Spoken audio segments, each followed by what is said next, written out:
Hi everyone, welcome back to Chelsea Fan TV. My name is Nina and welcome to a brand new episode of Round the Corner.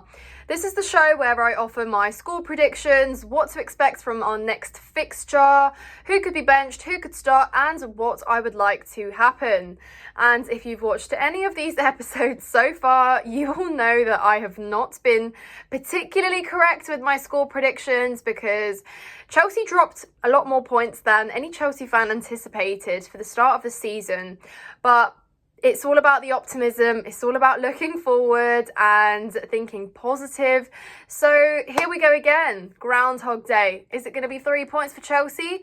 I don't know. Let me know your thoughts in the comment down below. Subscribe to Chelsea Fan TV if you haven't done so already. And let's get straight in. So Sunday at Stamford Bridge, we are hosting Aston Villa. And although Stamford Bridge used to be this fortress of a place where we used to welcome teams and batter them, it is no longer the case. A lot of teams come to Stamford Bridge nowadays and win or draw against us easily. And it's not really a place where we feel confident in ourselves. So really there is a huge mentality drop. The confidence isn't up there right now. The mood around the club is just not as positive as we like, and people are feeling deflated with Chelsea already, and we're barely a month into the Premier League season, so it's actually quite mental. But hey ho, this is the life of a Chelsea fan, guys. So crazily enough, it would have been vice versa, but Aston Villa played in Europe this week, so they actually have 2 fixtures and we have 1. And it feels like we've waited around for so long, but actually this is the reality now. We're not in Europe, so we have less games to play, and the anticipation of the next game is a lot longer, lengthier, and we are just like, can we play again? Maybe or not, I don't know. But Aston Villa played, they lost last night, and they're probably coming into this fixture against us very hungry and wanting to turn things around. I mean, they had some tough fixtures against Liverpool and Newcastle, but equally they've been doing well. They've been goal scoring, something that we haven't been doing because we just don't know how. We don't know what scoring is like. We are allergic to the back of the net. But teams love to score against us. So yeah, I mean, if we're looking at it statistically in terms of how many goals Aston Villa have scored versus how many goals we've scored, it doesn't take a genius to realise that maybe we might get punished. But either way, guys, I'm going to falsely or delusionally hope 3 points, and I will tell you what I expect from this game. So firstly, I would say I don't want Pochettino to make too many changes from the lineup we saw against Bournemouth. In terms of, yes, perhaps maybe that left-back position, a little bit questionable, but equally what I mean by that is bar where we've got an injury across the pitch, and of course we're yet to find out what the Moises Caicedo situation is, whether we will expect him to make an appearance, make a start on Sunday, yet to be established. But either way, I don't really want Pochettino chopping and changing the lineup too much. These players need to get used to playing with each other. You build a system by having some sort of consistency and accepting that there's going to be bumps in the road, accepting that mistakes will be made, but equally they need to gain chemistry, and the only way to do it is by playing.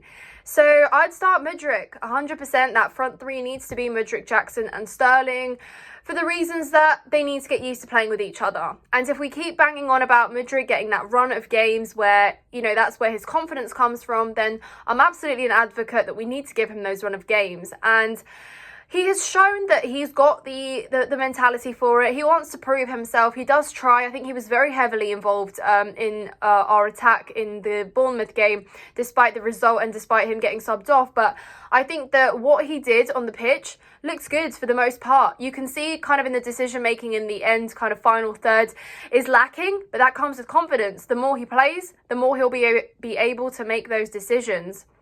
And I think it goes across the whole front 3 that shooting needs to improve. We need to be a lot more clinical up front. And if we can get a goal early on Sunday, I think that puts us in a much better place, because always getting a lead is what's the word? It gives you hope. It gives you hope because it means that you get to navigate the game. You get to kind of go ahead and perhaps extend that lead or protect the game when you're dominating it in possession, actually being able to use it a lot wisely, thinking about the game, because we've seen that When we concede so early on, especially at home, the atmosphere goes dead. The players drop their attitude as well. They look tired, they look exhausted, they don't really run back. I want to see more movement. I can't really speak today, guys. I'm sorry, it's been a long day. Forgive me. But we need to see more movement off the ball. And what I mean by that is when a player is in transition and we are on a counter-attack, everyone needs to get forward. And Jackson can't be miles wide somewhere on the wing and not having anyone in the box. Communication between our wingers needs to be better as well. And especially, I don't know, if we are playing obviously that left back, left wing, when they are overlapping, that there is a reason and intent behind it. So yeah, I'd like to see those front three. I think that Sterling is absolutely necessary. He needs to build on the momentum he set. I think he was very unlucky with that free kick against Bournemouth. Very, very close to scoring there. But Sterling, again, we are relying, and we're going to be a little bit more overcritical with Sterling this season because he knows that the standards are different. He can bring that quality, and we will be relying on him to teach those youngsters that play beside him. Mudryk, who also was one of the very few players that played very well last game. I think he deserves another start, and I think he gets one. I think Mudryk, again, tried to get very involved in the game, pushed the ball forward where he could. He looks quite strong as well.